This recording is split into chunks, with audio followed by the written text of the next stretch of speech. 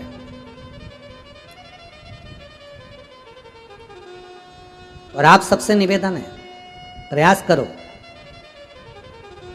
कम से कम आधा घंटा नहीं तो 15 मिनट नहीं तो 10 मिनट घर के सभी सदस्य एक जगह बैठ कर श्री शिवाय नमस्तुभ्यम, श्री शिवाय नमस्तुभ्यम, श्री शिवाय नमस्तुभ्यम, श्री शिवाय नमस्तुभ्यम, कम से कम 10 मिनट, 5 मिनट, 15 मिनट बैठकर भगवान शंकर का अनुमोदन करो।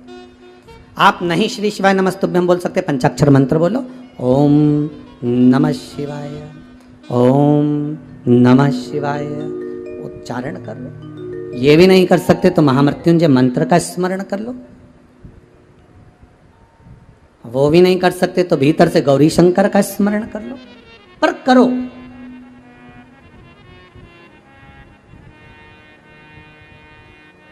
भगवान शिव का स्मरण होना चाहिए।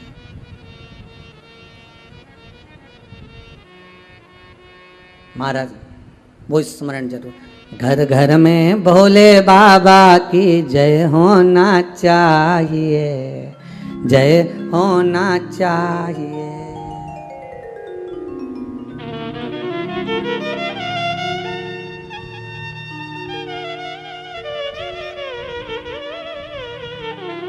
घर घर में भोले बाबा की जय होना चाहिए, जय होना चाहिए।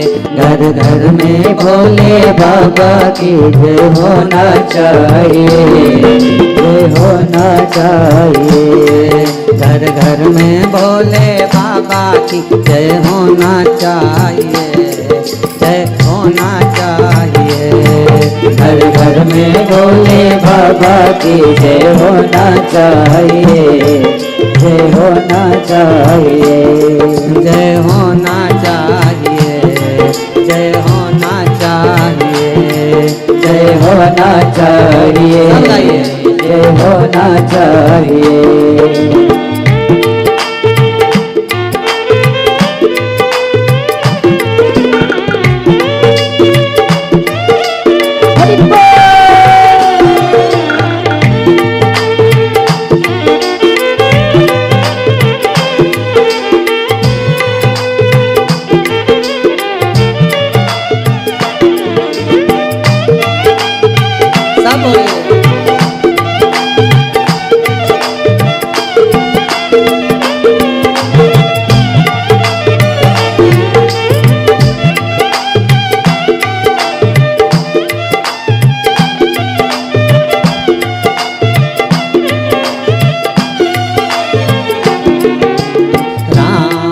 अवतार लिया, रावण को मार दिया। राम अवतार लिया, रावण को मार दिया। राम ने अवतार लिया, रावण को मार दिया। राम ने अवतार लिया, रावण को मार दिया। रावण मार मारने वाले की, वो रावण मारने वाले की जय होना चाहिए, जय होना चाहिए, जय होना चाहिए, जय होना चाहिए। घर घर में भोले बाबा की, घर घर में भोले बाबा की, घर घर में शंकर बाबा की, घर घर में शंकर बाबा की जय होना चाहिए, जय होना चाहिए, जय होना चाहिए, जय होना चाहिए। जय हो।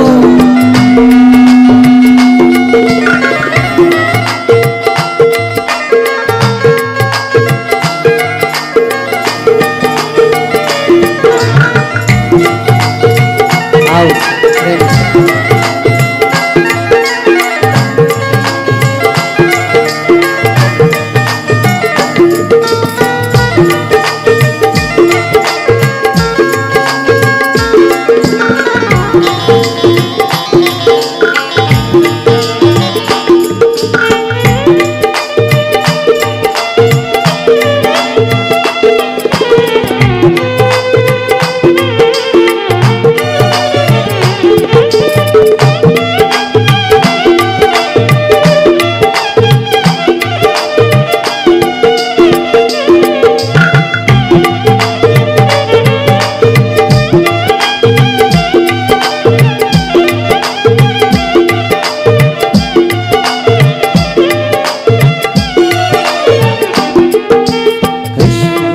अवतार लिया, कंसा को मार लिया, कृष्ण ने अवतार लिया, कंसे को मार लिया। कृष्ण ने अवतार लिया, कंसा को मार दिया, कृष्ण ने अवतार लिया, कंसा को मार दिया। कंस मारने वाले की, वो कंस मारने वाले की जय होना चाहिए, जय होना चाहिए, जय होना चाहिए, जय होना चाहिए। घर घर में भोले बाबा की, घर घर में भोले बाबा की, घर घर में शंभो बाबा की, घर घर में शंभो बाबा की जय होना चाहिए, जय होना चाहिए, जय होना चाहिए, जय होना चाहिए, जय होना चाहिए, जय होना चाहिए, जय होना चाहिए, जय होना चाहिए।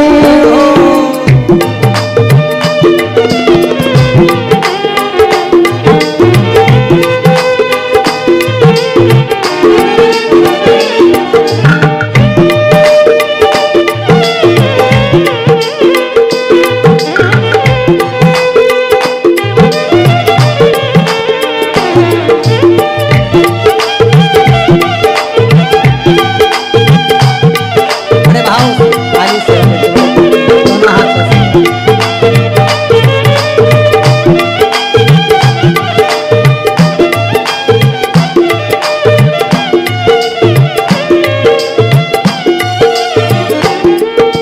नरसिंह अवतार लिया, हिरण्यकश्यप मार दिया, नरसिंह अवतार लिया, हिरण्यकश्यप मार दिया। नरसिंह अवतार लिया, हिरण्यकश्यप मार दिया, नरसिंह अवतार लिया, हिरण्यकश्यप मार दिया। हिरण्यकश्यप मारने कश्यप मारने वाले को जय होना चाहिए, जय होना चाहिए, जय होना चाहिए। घर घर में भोले बाबा की, घर घर में भोले बाबा की जय होना चाहिए, जय होना चाहिए, जय होना चाहिए, जय होना चाहिए, जय होना चाहिए, जय होना चाहिए, जय होना चाहिए, जय होना चाहिए, जय होना चाहिए, जय होना चाहिए, जय होना चाहिए, जय होना चाहिए। हर हर महादेव। भगवान शंकर का नाम स्मरण कैसे भी हो, किसी रूप में भी हो, पर शिव का स्मरण होना चाहिए, किसी रूप में भी हो। भगवान विष्णु कह रहे हैं देव ऋषि नारद से, गलती है नारद आपकी। नारद, सबसे बड़ी गलती तो यह है कि आपने शंकर की निंदा करी है। दूसरी गलती यह है कि आपने रुद्राक्ष का अपमान किया।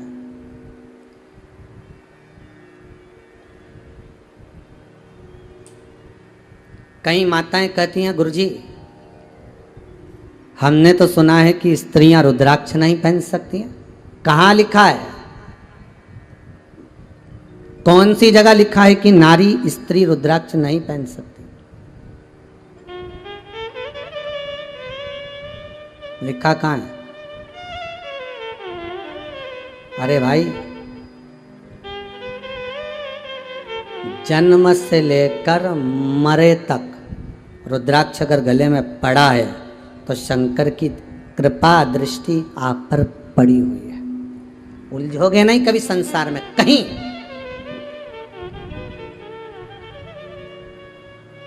चलो अच्छा, एक भाव लिखकर रख लीजिए। आपके घर में बच्चे का जन्म हो जाए, वो 1 साल का, 1.5 साल, 2 साल का, उसके बाद उसके गले में रुद्राक्ष पहना तो जीवन पर्यंत के लिए,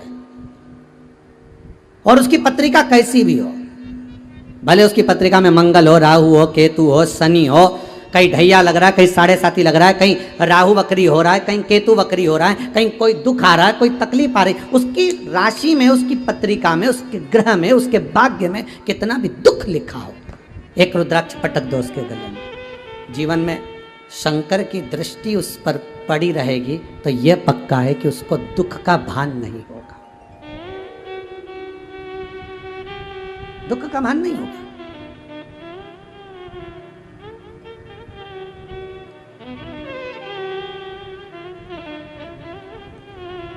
जैसे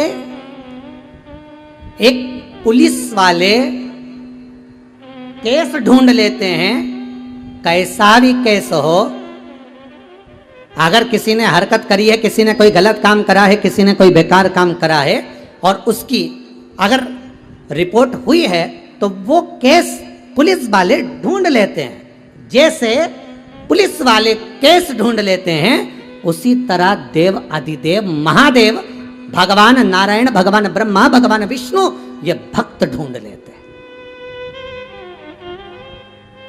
एक बार अगर रिपोर्ट हो गई, एक बार अगर रिपोर्ट हो गई तो फिर केस ढूंढ लिया उन्होंने। एक बार रिपोर्ट हुई तो केस ढूंढा, फिर वो कहीं पर भी चले जाए उसको ढूंढ कर ले आएंगे, कहीं पर भी हो उसको ढूंढ लाएंगे। एक बार अगर रिपोर्ट हो गई ढूंढ, वो तो जैसे पुलिस वाले केस ढूंढ लेते हैं, उसी तरह देव अधिदेव महादेव, मेरा विष्णु, मेरा राम, मेरा कृष्ण, मेरा नारायण, एक बार गले में अगर रुद्राक्ष की माला आ गई, एक बार गले में रुद्राक्ष का मन का आ गया, एक बार तुलसी की माला तुम्हारे गले में आ गई, फिर भगवान ढूंढ लेगा, फिर भगवान ढूंढेगा। एक बार बस रिपोर्ट लिखाई तो ढूंढना उसका काम। उसी तरह एक बार गले में रुद्राक्ष आया, फिर वो उसकी मर्जी, वो ढूंढेगा। वो कैसे ढूंढता है ये उसके ऊपर, उसकी दृष्टि कैसे पड़ती है ये उसके ऊपर।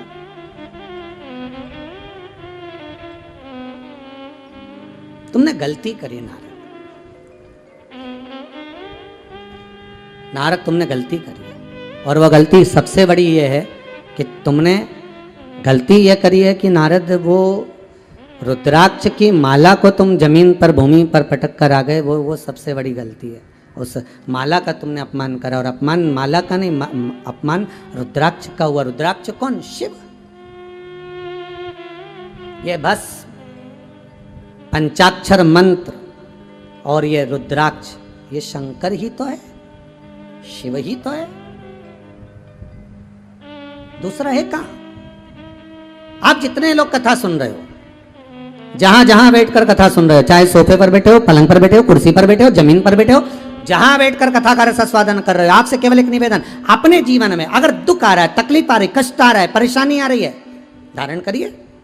मस्तक पर भस्म का त्रिपुंड हो, गले में रुद्राक्ष का एक मन का, अगर पूरी माला भी नहीं हो तो एक मन का,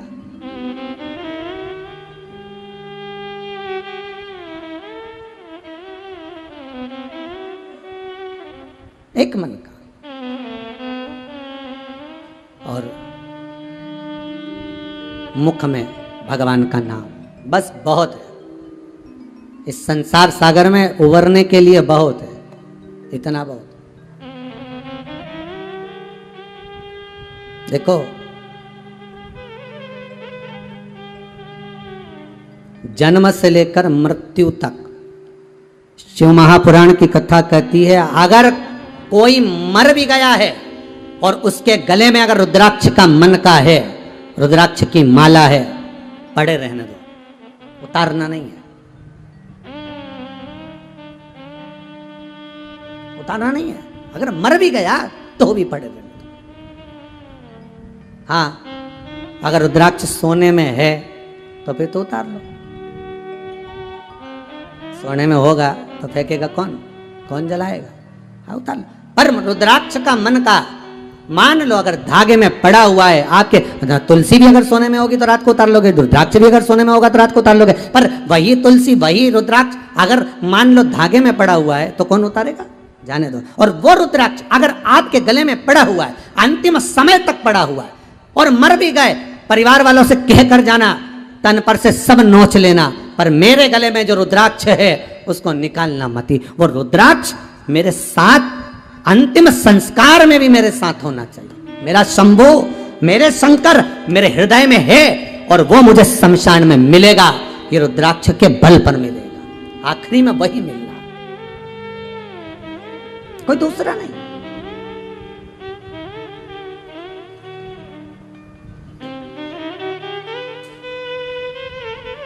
महाराज, जब भी जन्म मिलेगा सेवा करेंगे तेरे, कहते तुमसे बाबा शरण रहेंगे तेरे। जब जन्म मिले, कहते हैं शिव महापुराण की कथा कहती है, सुंदर भाव लिंग पुराण का वर्णन करता है, स्कंद पुराण कहती है रुद्राक्ष छाती पर हृदय पर है, और अंतिम संस्कार भी अगर हो गया है, वो रुद्राक्ष का बल इतना प्रबल होगा कि मृत्यु लोक से छुड़ा देगा, फिर परमात्मा के धाम में पहुंचा देगा, फिर जन्म नहीं होने देगा। वो रुद्राक्ष की महत्वता है। रुद्राक्ष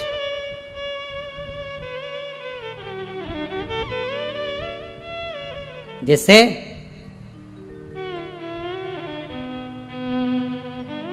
एक चक्षु नरियल,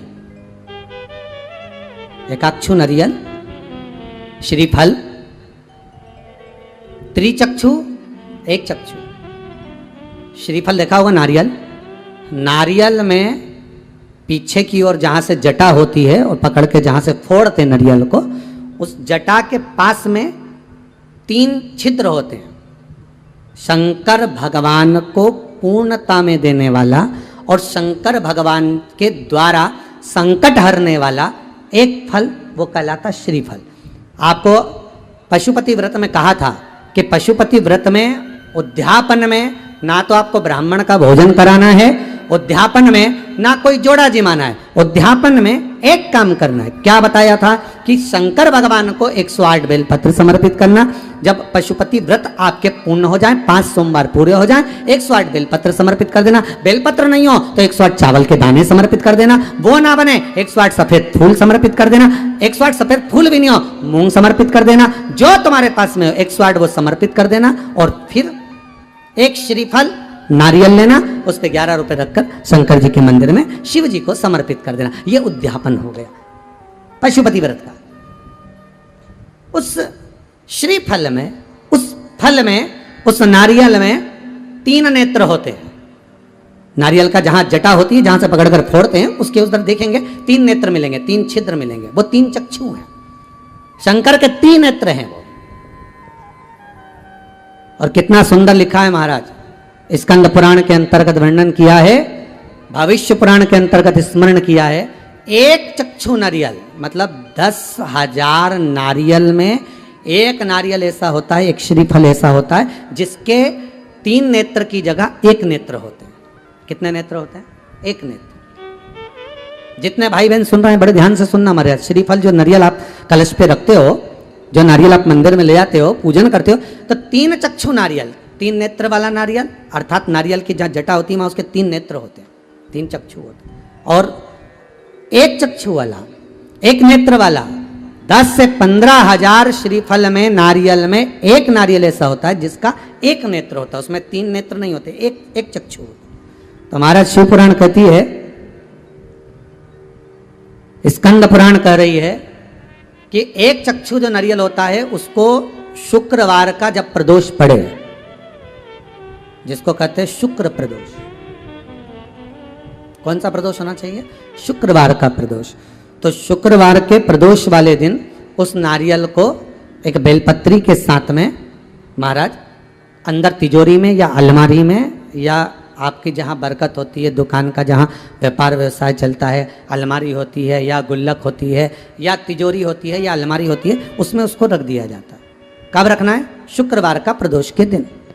और शुक्र प्रदोष के दिन उसको रखने के बाद में दूसरा दिन, अर्थात शुक्र प्रदोष के दिन रख दो और शनिवार के दिन उसको निकाल लो, और निकालने के बाद उसको पूरे घर में घुमाने के बाद में श्री गणेश जी के मंदिर में, जो भी तुम्हारे घर में, तुम्हारे गांव में, तुम्हारे नगर में जो गणेश जी का मंदिर हो, उस मंदिर में ले जाकर उसको रखी आइए। वहां से मात्र 1 दुर्बा लेकर आइए, गणेश जी महाराज की चढ़ी हुई केवल 1 दुर्बा, और उस दुर्बा को दरवाजे की देहली पर छुलाकर उस दुर्बा को अपनी अलमारी में, अपनी तिजोरी में उसी दिन रख दो जिस दिन लेकर आयो महाराज। कभी जिंदगी में लक्ष्मी की कमी नहीं आ सकती, पर होना चाहिए 1 चक्षु नारियल। कभी संपदा की कमी नहीं आ सकती, कभी आपको नीचे की ओर नहीं जा सकते, आप उन्नति की सीढ़ी पर ही चढ़ोगे, अग्रण्य ही बढ़ो, आगे ही बढ़ो। तो 1 चक्षु नारियल, 1 चक्षु नारियल हो तो जीवन का आनंद सुख। तो उसी तरह शंकर को पाना, शिव का स्मरण करना या शंकर का अनुमोदन करना। पहले की कथा में, सुमानी जी वाली कथा में भी कहा था, शिव महापुराण अगर आप सुन रहे हो, आपकी चित्तवृत्ति में अगर शंकर की कथा आ गई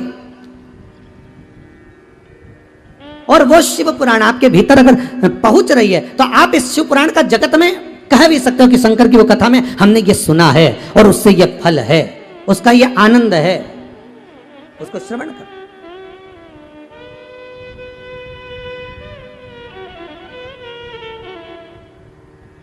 उस कथा को जनमानस तक मैं धन्यवाद दूंगा।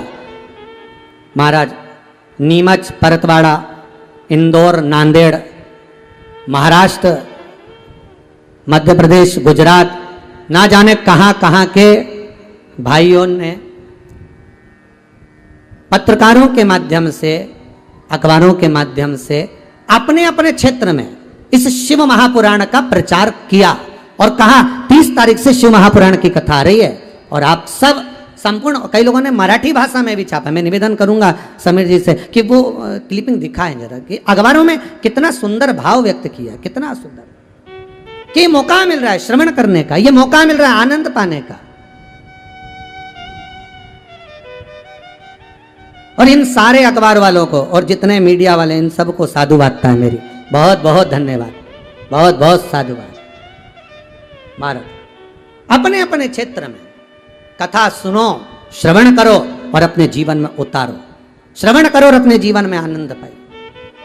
महाराज 1 चक्षु नारियल हो, और वो 1 चक्षु नारियल जिसके 1 नेत्र हो, और वो नारियल अगर शुक्रवार की प्रदोष हो और प्रदोष काल में उसको अलमारी में, तिजोरी में रखा जाए बेलपत्र के साथ, और उसी श्रीफल को दूसरे दिन गणेश जी के मंदिर में संपूर्ण घर में, व्यापार में घुमाकर रखा जाए, वहां से मात्र 1 दुर्वा लाकर रखी जाए, कभी संपदा की कमी नहीं आ सकती। ये उसी तरह जैसे किसी व्यक्ति को रोग हो गया और बहुत रोग होने के बाद दवाई चल रही है, औषधि चल रही है, पर रोग समाप्त नहीं हो रहा, तो ये 1 चक्षु जो नारियल होता है, इस 1 चक्षु नारियल की जो जटा होती है, इस जटा को निकालकर, इसको जलाकर, इसकी राख तैयार कर कर, इसकी भस्म बनाकर शंकर भगवान पर भौम प्रदोष के दिन, सोमवार की प्रदोष पड़ने वाले दिन, अगर शिव जी के शिवलिंग का लेपन करा जाता है, तो कहते हैं उस लेपन का थोड़ा सा भाग, थोड़ी सी भस्म लाकर बीमार व्यक्ति के हृदय पर लगा दी जाती है, तो वो रोग से मुक्त होता है, उसको रोग नहीं घेरता। इस 1 चक्षु नारियल।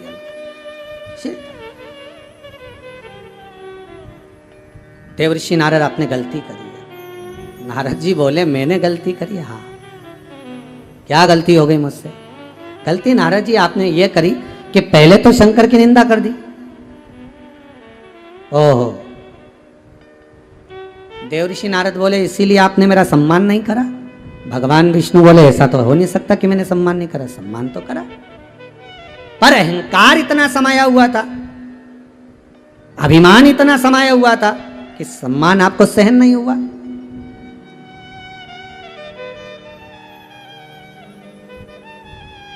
सम्मान सहन नहीं हुआ।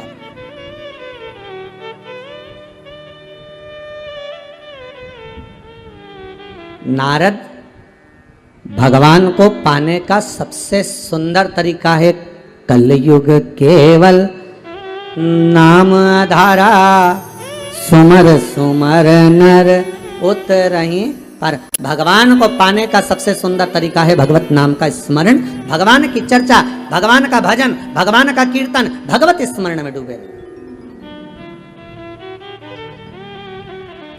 आज जमशेदपुर में बैठकर सिन्हा परिवार अगर कथा का रस स्वादन करा रहा है, पूरा सिन्हा परिवार, फिर कहूंगा एक पीढ़ी नहीं, 7 पीढ़ी नहीं, उज्जैनी में ऋण मुक्तेश्वर महादेव की दीवार पर बड़ा बड़ा पत्थर से खुदा हुआ लिखा है कि शंकर की शिव महापुराण की कथा, शंकर की कथा 71 पीढ़ी को तार देती है, एक पीढ़ी नहीं। ना जाने कितनों को, और आप जितने लोग श्रवण कर रहे हैं, जितने लोग इस कथा को सुन रहे हैं, धन्यवाद आपको, बहुत बहुत साधुवाद जो आप इस कथा को अपने हृदय में उतार रहे हो, ना जाने कितनी पीढ़ी को तार रहे हो। ये कृपा है, ये करुणा है उस विश्वनाथ की, करुणा। नारद तुमने गलती तो करी है। नारद बोले इसीलिए शायद आपने मेरा सम्मान नहीं करा।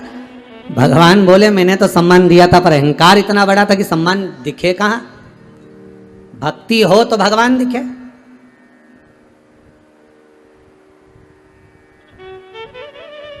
पहले रेलवे स्टेशन जाते थे ना, तो स्टेशन पे वजन तोलने की मशीन लगी थी। आप लोगों ने देखी होगी जितने लोग कथा सुन रहे हो। स्टेशन पे, पहले बस स्टैंड पर, रेलवे स्टेशन पर वजन तोलने की मशीन लगी होती थी।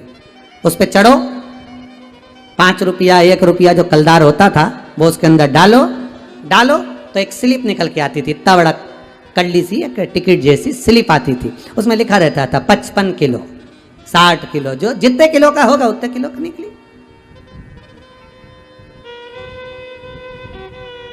पर कोई समझदारी करे और उसमें कलदार की जगह, 1 का कलदार, 5 का कलदार, 2 रुपया की जगह उसमें 500 का नोट डाले तो स्लिप आएगी क्या? अरे बोलो तो रे, आएगी क्या? जितने बैठे हो टीवी के सामने, स्टेशन पर तुम वजन तोलवा रहे हो, पहले एक मशीन लगी होती थी, उस मशीन पे चढ़ो और एक कलदार उसमें डाला तो उसमें से निकाल, जितने किलो के तुम होगे उतना किलो लिखा आ जाएगा। 60 kilo, 50 kilo, 55 kilo, 30 kilo, 40 kilo, जितने की उतने। तो अब तुम एक प्रयास करना कि उसमें 1 रुपए की जगह, 5 रुपए की जगह 500 का नोट डाल कर देखना, स्लिप आएगी क्या? नहीं, कोई स्लिप नहीं निकलेगी। उसमें कोई वजन की स्लिप आएगी ही नहीं कि कितना तुम्हारा वजन है, कोई स्लिप। उसी तरह भगवान ये नहीं देखता कि तुम्हारे पास में माल कितना है, 500 का है, 2000 का नोट है, 10,000 है, 50,000 है, 1 लाख है।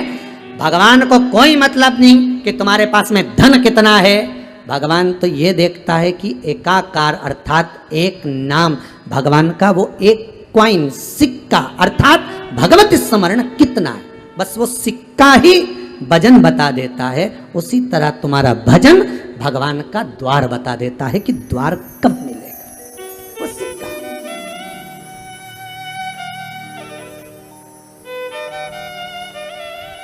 मात्र एक सिक्का वो दिखा देता।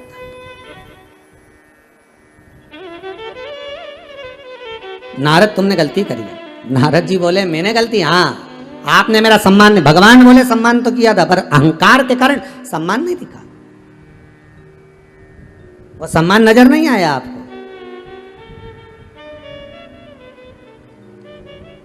ओहो प्रभु, मैंने आपको श्राप दे दिया, आप मनुष्य बनकर इस मृत्यु लोक में आओगे और आपको भी स्त्री के लिए अर्थात अपनी पत्नी के लिए रोना पड़ेगा। भगवान कह रहे हैं देव ऋषि नारद, ये तो सब कर्मों का भोग है जिसको भोगना पड़ेगा, इसको भोगना है।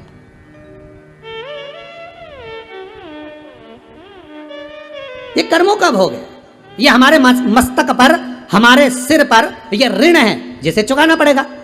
एक ऋण तो मेरे राम जी के मस्तक पर भी था जो उनको कृष्ण अवतार में आकर चुकाना पड़ा।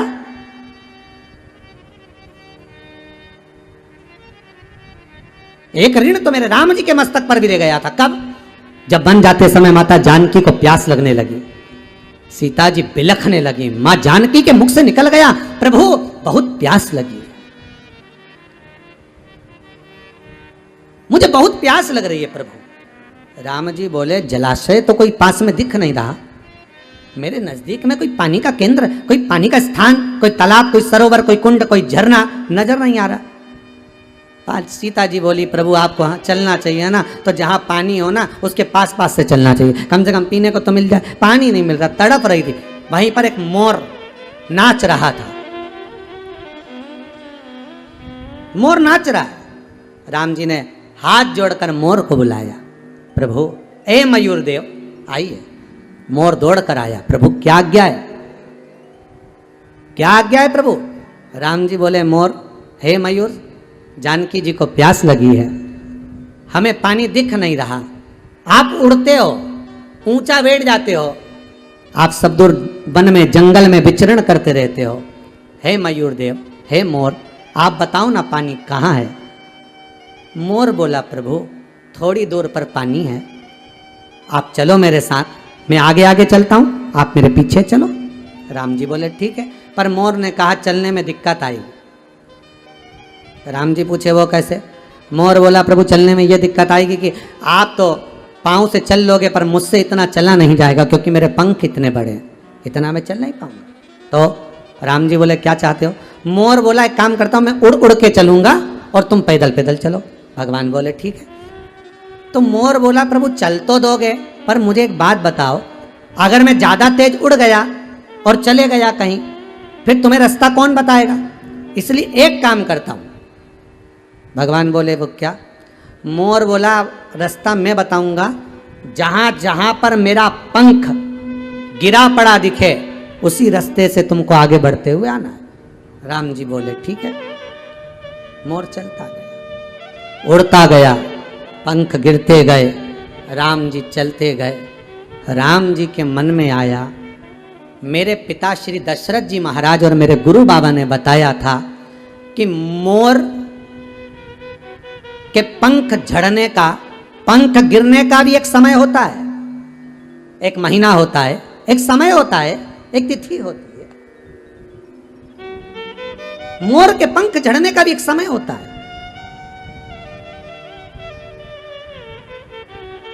और यदि मोर अपने पूरे पंख उस समय में ना झड़ाए और उसके पहले अगर झड़ा देता है तो मोर मर जाता है।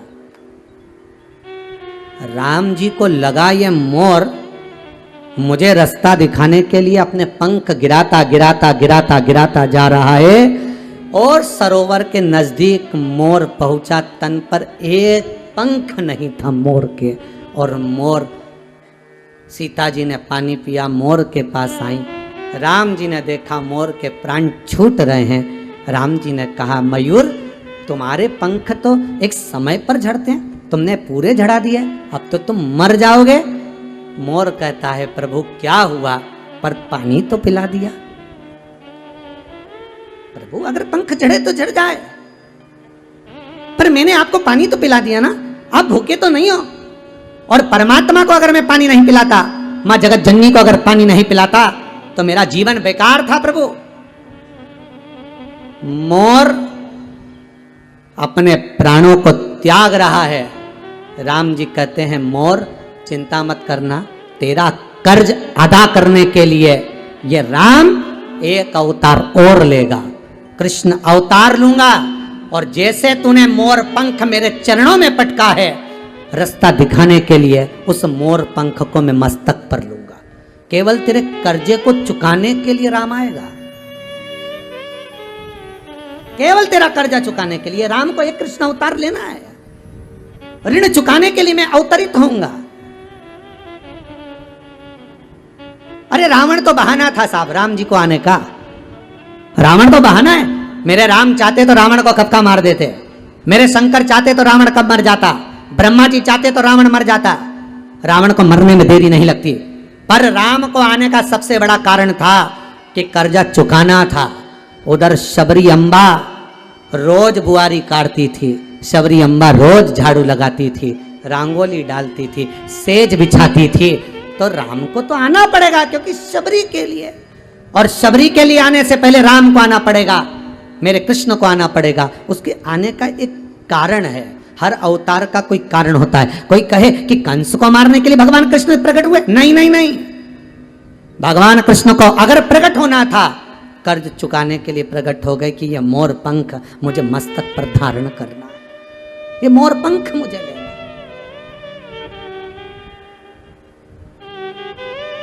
चुकाना है। लेकर जाना तो चुकाना। मेरे जल पिया है, तूने मार्ग दिया, कृष्ण अवतार लूंगा, द्वापर में आऊंगा, तेरा साथ निभाऊंगा, चिंता ना करना। तेरे पंख झड़ गए, दुख है, कृष्ण अवतार में मैं खुद मोर नृत्य करूंगा। करा, मोर कुटी पर जाकर मेरे भगवान कृष्ण ने मोर नृत्य करा। तो भगवान विष्णु क्या गलत कह रहे हैं देवर्षि नारद को? शिव महापुराण की कथा कहती है, कथा का आज प्रथम दिवस है, नारद जी के चरित्र से इस कथा को प्रारंभ करा है। पूरी कथा में 7 दिन में रुद्राक्ष का महत्व, भस्म का महत्व और भगवान के मंत्र का महत्व, इस त्रिवेणी संगम को लेकर ये पूरी 7 दिन की कथा करेंगे। एक एक भस्म का चरित्र स्मरण करेंगे कि कौन सी भस्म शंकर को कब चढ़ाना चाहिए और उसको कहां लगाना चाहिए। अगर घर में रोग आ गया तो भस्म कौन सी लगाना है, बुखार ज्यादा आ गया तो भस्म कौन सी समर्पित करें, लीवर किडनी गड़बड़ हो गया कौन सी भस्म शिव जी को चढ़ाई जाए, उस भस्म को कैसे लिया जाए, कैसे धारण किया जाए। कैंसर जैसा रोग भी हो गया तो भस्म शंकर को कैसे चढ़ाकर उस स्थान पर लगाई जाए जहां पर कैंसर हुआ है। उस भस्म का, किसी गठान हो गई शरीर में, वो गठान को गलाने के लिए भस्म कैसी शिव को समर्पित करना चाहिए, वो कौन सी भस्म शंकर को चढ़ाई जाए और गठान पर लगाई जाए कि गठान गल जाए, समाप्त हो जाए बिना औषधि के। शिव महापुराण में एक एक वर्णन, स्कंद पुराण में, लिंग पुराण में, नर्मदा पुराण में एक एक वर्णन आता है। पूरी कथा में ये जो सिन्हा परिवार जमशेदपुर से जो कथा करा रहा है, इसमें पूर्ण तरह से ये त्रिवेणी संगम को लेकर चलेंगे। रुद्राक्ष, भस्म और प्रभु का मंत्र जाप, स्मरण, समझे उसको। इसलिए आज कथा में पहले दिन तो हमने रुद्राक्ष का थोड़ा सा महत्व, थोड़ा सा भस्म का महत्व, कि नारियल की जटा, एक चक्षु नारियल की जटा की उस भस्म का क्या फल है, थोड़ा सा।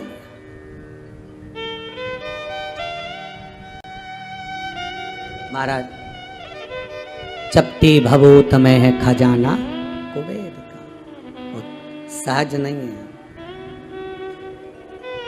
शमशान की राख, शमशान की जरा सी राख कपड़े पे लग जाती है, तन पे लग जाती है तो घर आकर नहाना पड़ता है, कपड़े को धोना पड़ता है, और वही मुर्दे की राख मेरे शंकर को चढ़ जाती है और वो करोड़ों में बिक जाती है। वही मुर्दे की राख, वही बस।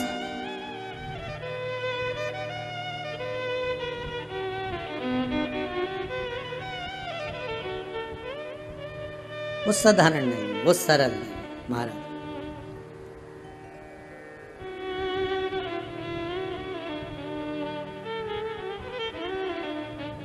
वो सहज नहीं हो सकती।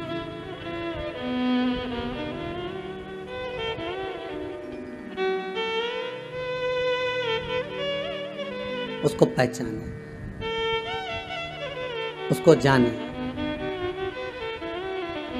आज मेरे भोले का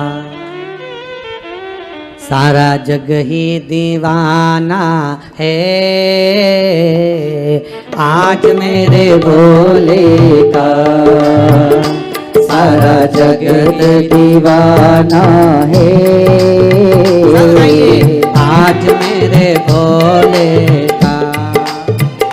सारा जगत दीवाना है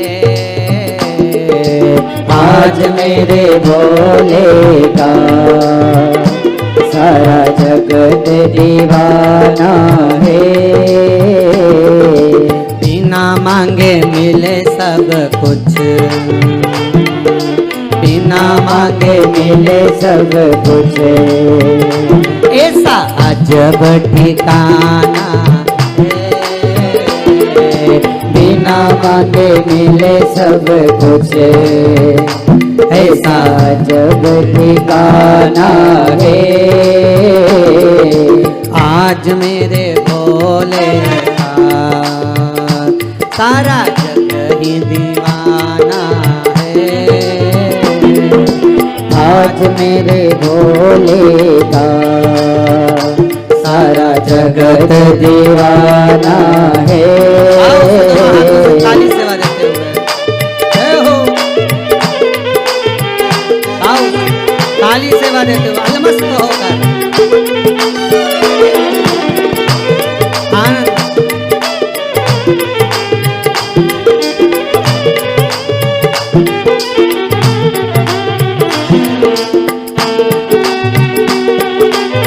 हर भोले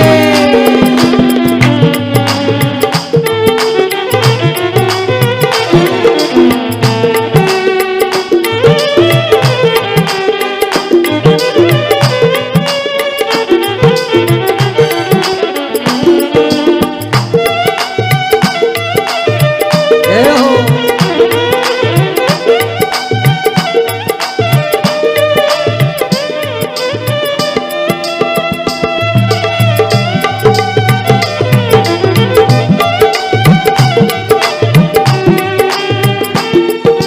बाबा ऐसा दानी है करता इनकार नहीं। भोले सादानी है करता इनकार नहीं। भोला ऐसा दानी है करता इनकार नहीं। भोला ऐसा दानी है करता इनकार नहीं। जो भी मांगा मिल जाए। जो भी मांगा मिल जाए। ऐसा खुला खजाना है जो भी मांगो मिल जाए। ऐसा खुला खजाना है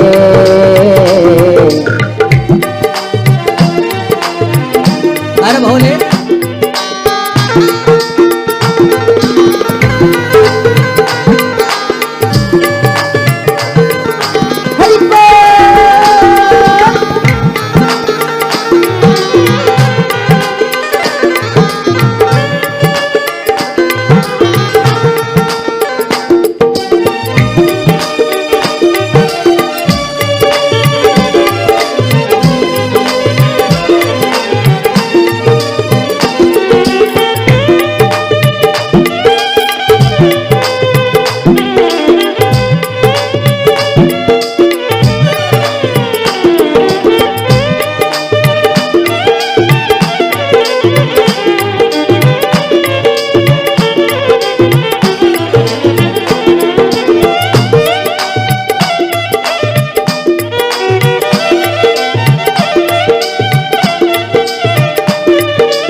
सेवा दिन रात करो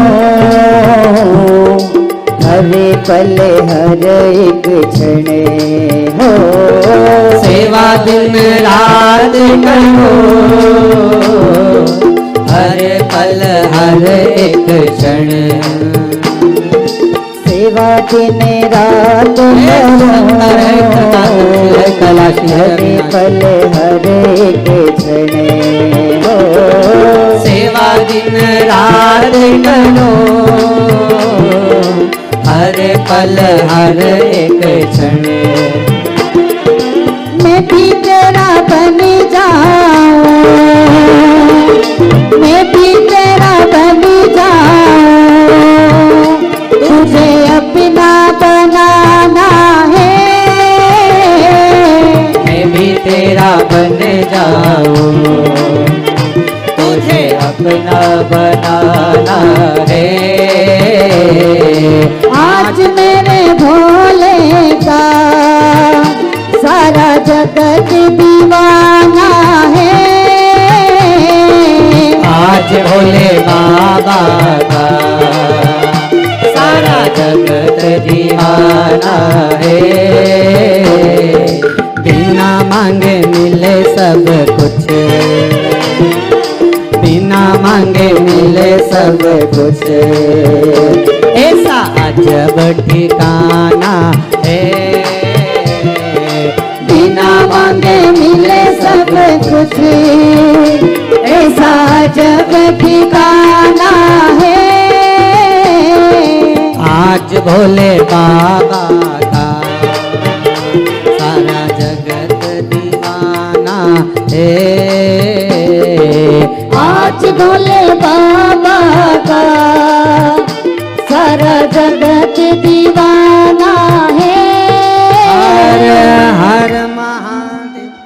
भगवान विष्णु देवर्षि नारद से कह रहे हैं, नारद ये गलती है तुम्हारी, और जो तुमने गलती करी उसको सुधारो। महाराज गलती को सुधार लेना ही सर्वस्वता का, श्रेष्ठता का भाव है। थोड़ा सुधार लो।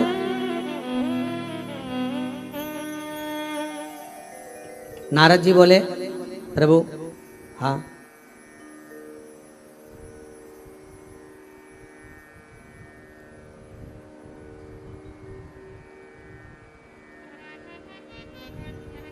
मेरी गलती क्या है? भगवान विष्णु बोले, सबसे बड़ी गलती तो निंदा।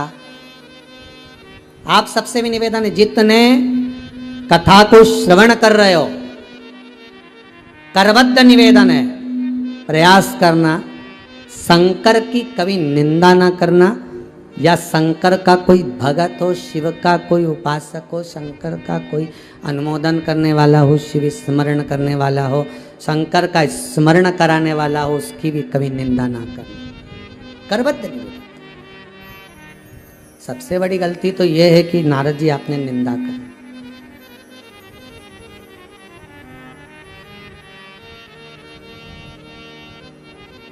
पहले के समय में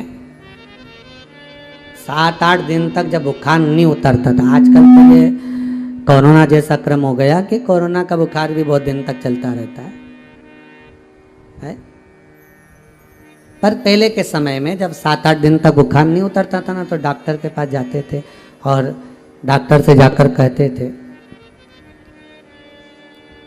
डॉक्टर से जाकर निवेदन करते थे, साहब देखना जरा, 8 दिन हो गए बुखार नहीं उतर रहा,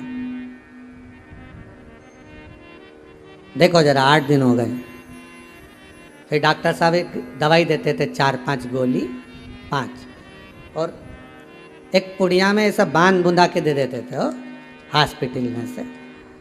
और पहले की बात बता रहे, गोली खा लेना, रजाई ओढ़ के कम्बल ओढ़ के सो जाना, और पसीना निकल जाना चाहिए।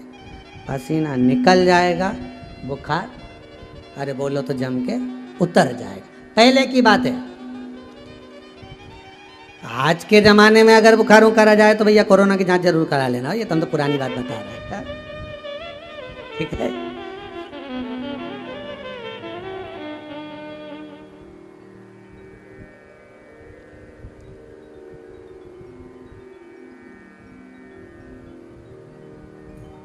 एक मैसेज में कहीं लिखा हुआ था, पति और पत्नी के गुस्से में क्या अंतर है। पत्नी और पति के क्रोध में, गुस्से में क्या अंतर है। तो उसमें लिखा था, पति का क्रोध पुराने बुखार जैसा होता था कि खुद पर आ गया, खुद ही भुगत लो और अकेले में पड़े रहो और तपते रहो। और पत्नी का क्रोध, तो कहा पत्नी का क्रोध आज के कोरोना जैसे बुखार जैसा है, जिसके भी संपर्क में आता है उस पर उंडेल जाता है।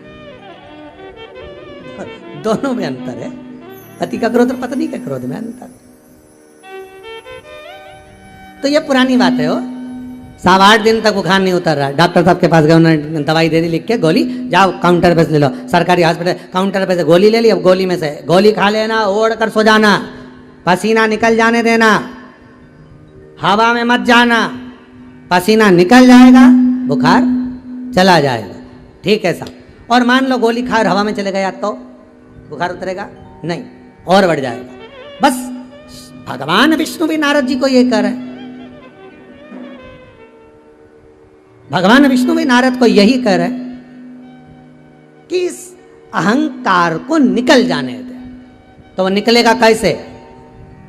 पसीना कैसे निकलेगा, अहंकार कैसे निकलेगा?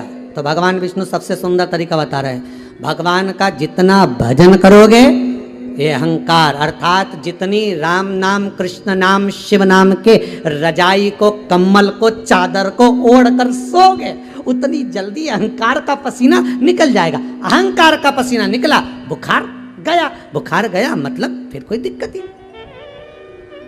अब तुमने गोली तो खाई और हवा में चले गए, मतलब भजन तो करा, भजन तो करा और लोगों को दिखा कर करा, तो फिर अहंकार उतरेगा क्या, पसीना निकलेगा क्या? नहीं। शिव पुराण कह रही है, नारद तुम्हारे भीतर का जब अहंकार जला जाएगा तब तुम्हें स्वयं भगवान का दीदार हो जाएगा। बस गलती तुम्हारी है कि तुमने एक तो निंदा कर दी, दूसरा तुमने रुद्राक्ष का अपमान कर दिया।